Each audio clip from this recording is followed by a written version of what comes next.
speaking with you right now, the reason why Attorney Topacio told me to look at my phone is there are really threats to me right now. Dahil baka noon hindi alam ng iba ang ibang hawak ko maliban sa Cabral Files. Ang lumabas na sa media ay tip of the iceberg po lamang. At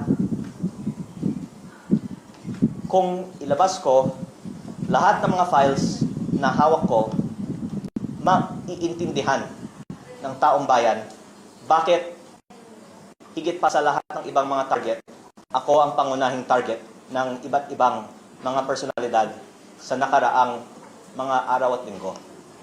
At the more na inatake ako, the more na nakikita ng taong bayan na tila may dahilan na nais ng iba na patahimikin ako, at ako naman po ay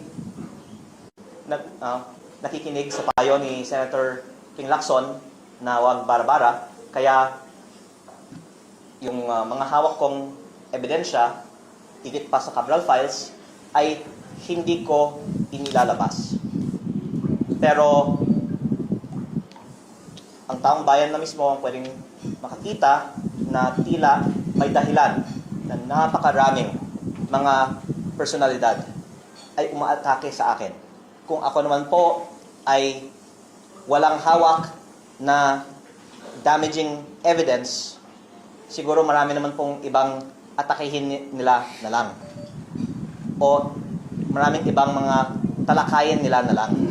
Pero ang dahilan na ang daming mga umaatake sa akin ay sa kadahilanan na ang hawak kong ebidensya ay higit pa sa Cabral Files, at kung ilalabas ko ito, malaki ang magiging consequences nito para sa ating bansa, at dahil sila po ay nagmamonitor sa ating response ngayon, ako po ay sumusunod sa payo ni Senator Ping Lacson na wag bara-bara. Basta wag nyo akong patayin. Dahil kung papatayin nyo ako, lalabas ang buong katotohanan ng mga ginawa ninyo sa DPWH.